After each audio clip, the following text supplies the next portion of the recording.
पाकिस्तान से अपना प्यार पाने भारत आई सीमा हैदर और सचिन की लव स्टोरी में जासूसी का एंगल आ चुका है। देश की राजधानी से सटे नोएडा से महज 50 किलोमीटर की दूरी पर यमुना एक्सप्रेस वे के पास रबुपुरा कुछ दिनों पहले तक एक सामान्य कस्बा था, लेकिन पिछले कुछ दिनों से ये चर्चित गांव बन चुका है। इसकी वजह है हिंदुस्तान की सरहद के उस पार पाकिस्तान से 4 बच्चों के साथ आई पाकिस्तानी बहू। महज 5वीं तक पढ़ी हुई सीमा हैदर नाम की ये महिला अविश्वसनीय तरीके से कराची, नेपाल और दिल्ली होते हुए यूपी के इस कस्बे में सचिन मीणा के पास पहुंच गई। ये पूरी कहानी शुरू होती है मोबाइल फोन पर ऑनलाइन खेले जाने वाले पबजी गेम से। रबुपुरा कस्बे का सचिन कोविड से पहले एक परचून की दुकान पर काम करता था। कोविड काल में दुकानें बंद हो गईं, तो उसका काम भी चला गया। खाली बैठा सचिन मोबाइल पर पबजी गेम खेलता था। सितंबर 2020 में गेम खेलने के दौरान वो पाकिस्तान में रहने वाली सीमा हैदर के संपर्क में आया। गेम खेलने के दौरान दोनों अपना माइक्रोफोन ऑन करके रखते थे। सचिन, ओ सचिन, ये क्या तू सारा दिन मोबाइल फोन पर लगा रहता है? इधर आ। हेलो, जरा रुकना, शायद माँ बुला रही है। हाँ, कोई नहीं, तुम पहले उनकी बात सुन लो, लेकिन जल्दी आना, मैं ऑनलाइन ही हूँ। बस 2 मिनट। कितनी देर से आवाज लगा रही हूँ बेटा, तू सारा दिन फोन पर लगा रहता है। अरे माँ, जरूरी काम कर रहा हूँ, तुम तो जानते ही हो, आजकल घर से बाहर तो कोई काम मिल नहीं रहा, इसीलिए मोबाइल पर काम कर रहा हूँ। थोड़ी देर मुझे बुलाना मत, नहीं तो काम नहीं हो पाएगा। आ गए? हो गई माँ से बात? हाँ, बस ऐसे ही पूछ रही थी कि फोन पर क्या कर रहा हूँ। खैर छोड़ो, और अपने बारे में बताओ, कौन कौन है तुम्हारे घर में? मैं, मेरे शौहर और मेरे 4 बच्चे। अच्छा, तो तुम शादीशुदा हो, पर तुम्हें देखकर लगता नहीं है, तुम बहुत सुंदर हो। थैंक यू, मुझे अच्छा लगा तुम्हारे मुंह से अपनी तारीफ सुनकर। ऐसे ही सीमा और सचिन एक दूसरे से बात करते थे। गेम चैट पर भी बातें करते थे। रोजाना 3-4 घंटे वे गेम खेलते और एक दूसरे से बात करते। अच्छा, तो तुम्हारे शौहर सऊदी अरब में रहते हैं, पर तुम अकेले कैसे रहती हो? हाँ, अब जबरदस्ती की शादी तो ऐसी ही होती है। कोरोना जब से आया है, मैं तो बस मोबाइल पर टिकटॉक देख लेती हूँ और वीडियो बना लेती हूँ। तुम्हें पता है सचिन, पहले मैं कैंडी क्रश गेम खेलती थी, फिर मुझे पबजी गेम के बारे में पता चला। मैं बोर होती थी, मेरी सारी सहेलियां पबजी खेलती थी, तो मैंने भी पबजी खेलना शुरू किया, तभी तुम मिल गए। अच्छा रुको, मैं तुम्हें अपने बच्चों से मिलवाती हूँ। बच्चों, इधर आना, ये देखो तुमसे कौन बात कर रहा है। सीमा ने सचिन को अपने 4 बच्चों से वीडियो कॉल पर मिलवाया। इस बीच दिसंबर 2020 में सीमा के पिता की मौत हो गई। सचिन उससे मिलकर सांत्वना देना चाहता था। इसके लिए उन्होंने गदर फिल्म के बारे में आपस में बात की कि कैसे तमाम बाधाओं के बीच भी भारत में रहने वाला लड़का पाकिस्तान में रह रही लड़की से मिलता है। इसलिए उन्होंने भी सभी कठिनाइयों के बीच मिलने का फैसला किया। सचिन, मैंने काफी कोशिश की है, पर मुझे भारतीय वीजा नहीं मिल रहा, अब हम कैसे मिलेंगे? तुम चिंता मत करो, अब जल्दी ही मैं तुमसे नेपाल में मिलूंगा। इसके बाद सीमा ने काठमांडू की फ्लाइट ली। इधर सचिन भी बस में निकल चुका था। दोनों काठमांडू पहुंच गए। दोनों ने मंदिर में शादी कर ली। 1 हफ्ते तक वे काठमांडू में पति पत्नी की तरह रहे। सीमा ने माथे पर सिंदूर लगाकर भारतीय पहनावे में फोटो खिंचवाए और इंस्टाग्राम पर वीडियो अपलोड किए। इसके बाद वो पाकिस्तान लौट गई और भारत जाने की प्लानिंग में लग गई। करीब 12 लाख रुपए में सीमा ने वो घर बेच दिया जो उसके नाम था।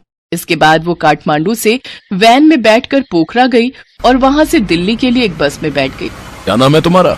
जी, वो मेरा नाम सीमा है। पति और बच्चों के नाम? जी, पति का नाम सचिन मीणा। सीमा ने बस कंडक्टर को अपने पति के ठाकुर और खुद को ठकुराइन होने की बात कही। इसके बाद कंडक्टर ने कुछ नहीं पूछा और वो दिल्ली पहुंच गए। कश्मीरी गेट से जेवर के लिए बस ली और रबुपुरा में फलेदा कट पर उतर गए, जहां सचिन उनका इंतजार कर रहा था। बड़ी मुश्किल से आई हूँ, मुझे पता है कैसे रास्ते बदल बदल कर आना हुआ है। मैं तो बहुत घबरा गई थी कि कहीं कोई पहचान न ले।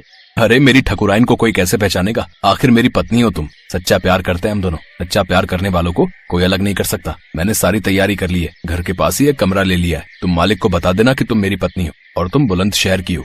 सचिन ने सीमा को सब कुछ समझा दिया और फिर सीमा और बच्चों को मकान मालिक से मिलवाया। इसके बाद वे करीब 1.5 महीने तक साथ रहे।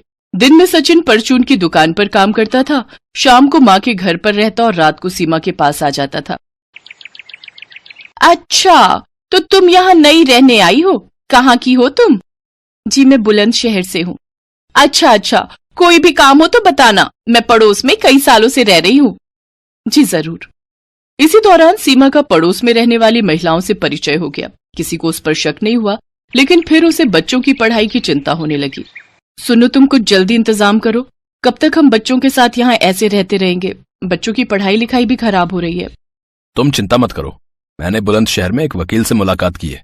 वो हमारी भारतीय शादी के लिए तैयार हो जाए बस। और फिर जून के महीने में सचिन ने बुलंदशहर में एक वकील से मुलाकात की, लेकिन जब वकील ने सीमा के दस्तावेज देखे तो उनमें पाकिस्तानी पासपोर्ट देखकर वकील दंग रह गया। सीमा, लगता है पुलिस को हमारे बारे में शक हो गया है। उस वकील ने पुलिस को फोन कर दिया है। अब हमें यहाँ से भागना होगा। क्या अब हमारा मिलना कैसे होगा? सचिन, अगर हम दोनों को तुम्हारे लोगों ने अलग कर दिया तो मैं कहाँ जाऊंगी? मुझे कुछ समझ नहीं आ रहा। सचिन और सीमा घबरा रहे थे। अगले दिन रबूपुरा की अंबेडकर नगर कॉलोनी में जब तक पुलिस उन्हें पकड़ने पहुंचती, वो दोनों बच्चों को साथ लेकर उससे पहले ही वहां से निकल चुके थे। पलवल के रास्ते में पुलिस ने उन्हें बल्लभगढ़ में पकड़ लिया। 2 दिनों तक पूछताछ के बाद सीमा, सचिन और उसके पिता नेत्रपाल को पुलिस ने पासपोर्ट और विदेशी अधिनियम के तहत गिरफ्तार कर लिया। बच्चे भी जेल में सीमा के साथ ही रहे। हालांकि एक दिन बाद सीमा और सचिन को जमानत मिल गई। जज ने उन्हें कहा कि वो अपना पता न बदलें और देश न छोड़ें। इसके बाद सीमा सचिन के घर ही रहने लगी। पाकिस्तानी बहू लाने पर सचिन के घर वालों ने भी उसका साथ दिया। सीमा, कोई कुछ भी कहे, आज से तुम मेरी बहू हो और तुम इसी घर में रहोगी, मेरी सचिन की पत्नी बनकर। माँ जी, आपने मुझे कबूल करके मेरी आधी चिंता दूर कर दी। मेरे बच्चों को आप सबका प्यार मिल गया। इधर सीमा को सचिन और उसके परिवार वालों ने जब अपना लिया, अपनी बहू मान लिया, तो उधर जब सीमा के पति गुलाम हैदर को उसके भारत में होने की खबर मिली तो वो परेशान हो गया। तमाम लोग सीमा और सचिन का इंटरव्यू लेने के लिए सचिन के घर पहुंचे। सीमा जी, जैसा कि आप दोनों कह रहे हैं कि आप दोनों का प्यार सच्चा है, आप दोनों एक दूसरे के बिना नहीं रह सकते, तो उस पर आपका क्या कहना है कि आप यहीं रहेंगे या फिर आपके पति जिस तरह से कह रहे हैं कि आपको पाकिस्तान वापस आना चाहिए?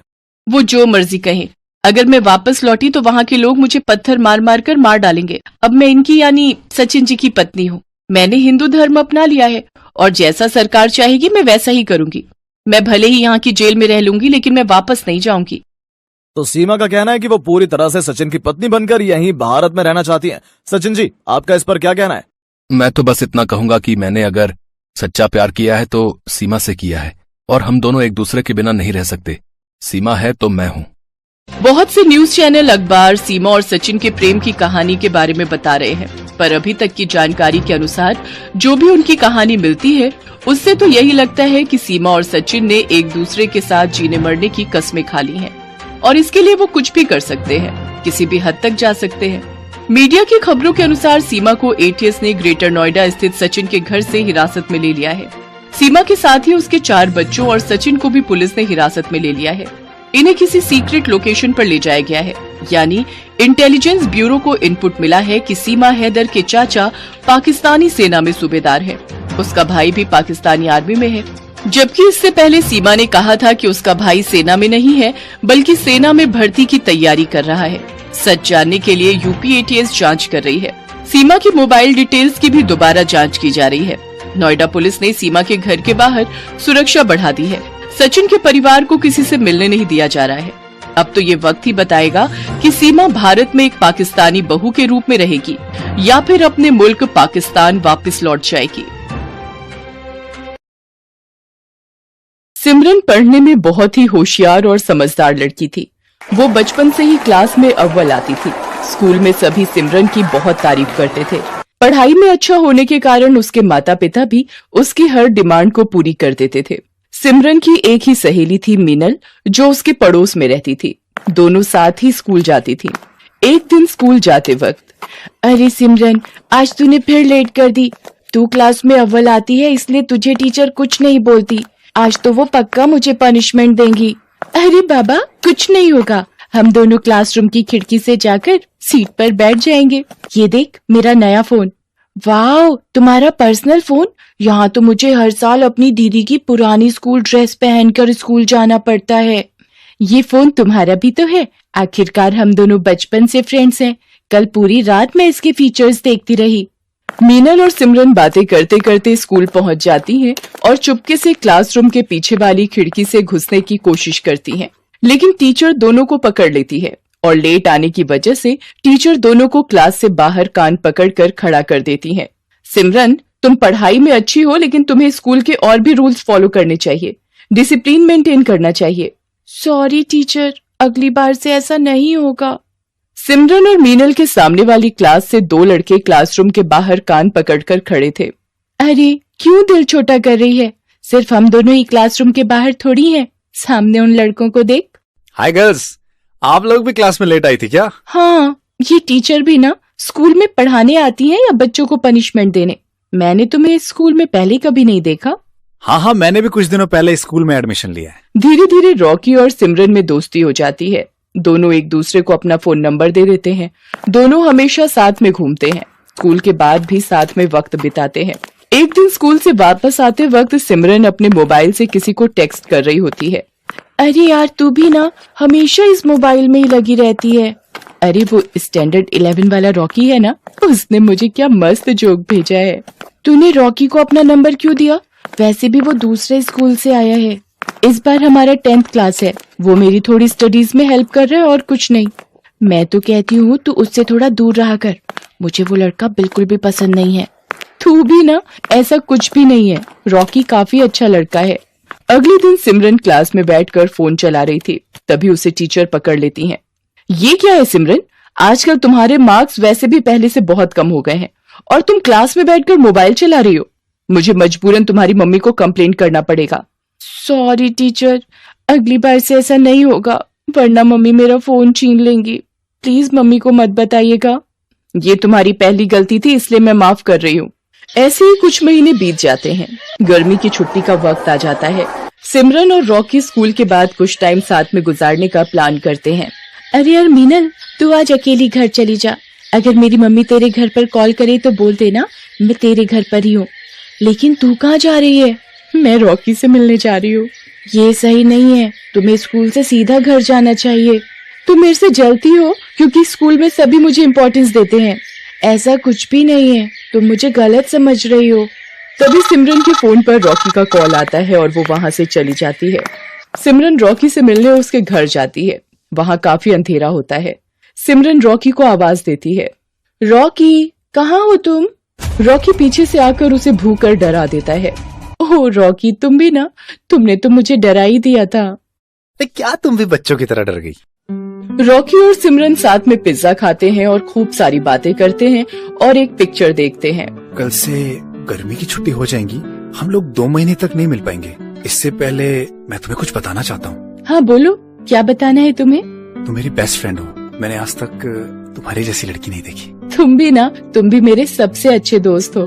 सिमरन और रॉकी साथ में वक्त बिताते हैं और कब दोनों अपनी हदें पार कर जाते हैं उन्हें पता ही नहीं चलता। अगले दिन से स्कूल की गर्मी की छुट्टियां शुरू हो जाती हैं। रॉकी और सिमरन एक दूसरे से मिल नहीं पाते। कुछ दिनों बाद सिमरन को उल्टियां होने लगती हैं और सिर चकराने लगता है। सिमरन को ये सब थोड़ा अजीब लगता है। तब वो मीनल को सारी बात बताती है। क्या किया सिमरन तूने? मुझे माफ कर दे। मैंने तेरे मना करने के बाद भी रॉकी के साथ वक्त बिताया। तू चिंता मत कर, कल से स्कूल खुल रहा है। तू पहले रॉकी से जाकर बात कर। अगले दिन सिमरन जाकर रॉकी से बात करती है। उसे सारी बात बताती है। तुम्हें याद है उस दिन हम तुम्हारे घर पर मिले थे, हमारे बीच? वो तो मेरा सबसे खूबसूरत दिन था। हमारे साथ में बिताए गए वो पल मैं कैसे भूल सकता हूँ? मैं प्रेग्नेंट हूँ। मुझे कुछ समझ में नहीं आ रहा मुझे क्या करना चाहिए। अगर किसी को पता चल गया तो सब हमारा मजाक उड़ाएंगे। ये क्या बोल रही हो? ऐसा कैसे हो सकता है? ये मेरी प्रॉब्लम नहीं है। ये क्या बोल रहे हो तुम रॉकी? ये सब हमने साथ में किया था। ठीक है, रुक जाओ, मैं कुछ करता हूँ, लेकिन इसके बाद तुम मुझे अपनी शक्ल मत दिखाना। रॉकी वहाँ से चला जाता है। सिमरन रोते हुए मीनल के पास जाती है। क्या हुआ, तुम रो क्यों रही हो? रॉकी मेरी शक्ल भी नहीं देखना चाहता है। वो मुझसे नफरत करने लगा है। मुझे पता था वो लड़का कुछ ऐसा ही करेगा। मुझे उस पर बिल्कुल भी भरोसा नहीं था। मुझे लगता है हमें किसी बड़े की मदद लेनी चाहिए। नहीं, ये बात किसी को नहीं बताना, वरना सब मुझ पर हंसेंगे। अगले दिन रॉकी सिमरन को एक गोली लाकर देता है। ये लो, ये गोली खा लेना। इसके बाद इस परेशानी से हमें छुटकारा मिल जाएगा। लेकिन रॉकी, इससे कुछ प्रॉब्लम तो नहीं होगी ना? चुपचाप से एक गोली खा लो और मेरा पीछा छोड़ दो। इसके बाद से न तो मुझे कॉल करना, न ही कोई मैसेज। सिमरन वो गोली खाकर जाकर अपनी क्लास में बैठ जाती है। तभी वो चक्कर खाकर गिर जाती है। तुझे क्या हो गया सिमरन? आंखें खोलो। इसके मुंह पर पानी छिड़कने के बाद भी इसे होश नहीं आ रहा है। लगता है कोई सीरियस इशू है। टीचर, मैं आपको कुछ बताना चाहती हूँ, प्लीज आप किसी को मत बताइएगा। मैं तुम्हारी टीचर हूँ, तुम लोगों को सही राह दिखाना मेरा काम है। तुम बिल्कुल चिंता मत करो, बिना झिझक के मुझे सारी बातें बताओ। मीनल डर कर टीचर को सारी सच्चाई बता देती है। टीचर सिमरन को हॉस्पिटल लेकर जाती है और वहाँ उसका अच्छे से चेकअप करवाती है। कुछ देर बाद सिमरन को होश आ जाता है। टीचर, मैं आपको कुछ बताना चाहती हूँ, मेरी तबीयत खराब होने के पीछे कुछ और वजह है। मुझे मीनल ने सब बता दिया है। इस उम्र में बच्चे नादानी करते हैं, लेकिन तुमने जो किया है वो छोटी बात नहीं है। इससे तुम्हारी पूरी जिंदगी बर्बाद हो सकती थी। मुझे अपने किए पर बहुत अफसोस है, मैं कभी भी ऐसा नहीं करूंगी। आप प्लीज किसी को कुछ नहीं बोलिएगा। ऐसे बिना जाने कोई मेडिसिन लेना खतरनाक साबित हो सकता है। तुम्हें किसी बड़े से एडवाइस लेनी चाहिए थी। मुझे माफ कर दो मिस, मैं बहुत घबरा गई थी, लेकिन तुम्हारे साथ जिसने ये किया है मैं उसे सजा दिलवा कर रहूंगी। टीचर रॉकी को स्कूल से सस्पेंड करवा देती है और उसके फाइनल एग्जाम देने पर भी रोक लग जाती है। मुझे माफ कर दीजिए टीचर, मैं ऐसी गलती फिर कभी भी नहीं करूंगा। तुमने एक लड़की के साथ जो किया है वो माफी के लायक नहीं है। तुम्हें सिमरन से माफी मांगनी चाहिए और अब इस गलती को सुधार कर इसका पश्चाताप भी तुम्हें ही करना होगा। मुझे माफ कर दो सिमरन, मुझसे बहुत बड़ी भूल हो गई है। मैं घबरा गया था। मैं तुम्हें प्रॉब्लम में छोड़ के चला गया। टीचर सिमरन को लेकर उसके माता पिता के पास जाती है। देखिए सर, मैं आपसे जो बात करने जा रही हूँ वो आपको बहुत धैर्य रखकर सुननी होगी। अक्सर बच्चे कुछ गलतियां कर बैठते हैं जिसकी वजह से उन्हें पछताना पड़ सकता है। आप क्या कहना चाह रही हैं टीचर? हमारी बेटी से कुछ गलती हुई है? वो दरअसल बात यह है कि वो आपकी बेटी सिमरन प्रेग्नेंट है। ये सब करने स्कूल जाती हो तुम? मैं तुम्हारी खाल उतार दूंगा, बेशरम लड़की। रुक जाइए सर, अब ऐसे समय में आपको इन बच्चों का साथ देना होगा, वरना ये जिंदगी भर खुद को माफ नहीं कर पाएगी और ये नादानी में कोई गलत कदम ना उठा ले। टीचर बड़ी समझदारी से सारी बात सिमरन के मम्मी पापा को समझाती है। अब हमें क्या करना चाहिए? इसकी तो जिंदगी बर्बाद हो जाएगी। अभी सिमर बहुत छोटी है, इसके सामने पूरी जिंदगी पड़ी है। हमें इस बच्चे का मिसकैरेज करवा देना चाहिए। मैंने डॉक्टर से बात की है, इसमें कोई भी दिक्कत नहीं होगी। फिर सिमरन की फैमिली और टीचर मिलकर उस बच्चे का मिसकैरेज करवा देते हैं। थोड़ी दिनों बाद सिमरन बिल्कुल ठीक हो जाती है। सिमरन के मम्मी पापा भी उसकी गलती के लिए उसे माफ कर देते हैं। अब सिमरन और मीनल की फिर से गहरी दोस्ती हो जाती है। सिमरन मीनल से अपने बुरे बर्ताव के लिए माफी मांगती है। मीनल, मैंने तुझे भला बुरा कहा, लेकिन तुमने आज साबित कर दिया कि तुम ही मेरी सच्ची दोस्त हो। ये तो मेरा फर्ज था। दोस्त अगर दोस्त के काम ना आए तो मैडम दोस्ती कैसी? अब थोड़ा हंस भी दे। आज से हम दोनों मन लगाकर पढ़ाई करेंगे और कभी भी किसी को शिकायत का मौका नहीं देंगे। इसलिए दोस्तों, जिंदगी हमें अपनी हर गलती को सुधारने का एक मौका जरूर देती है। इसलिए कोई गलत कदम ना उठाएं और अपने माता पिता से हर प्रॉब्लम शेयर करें, जिससे मुश्किल घड़ी में वो आपका साथ दे सकें।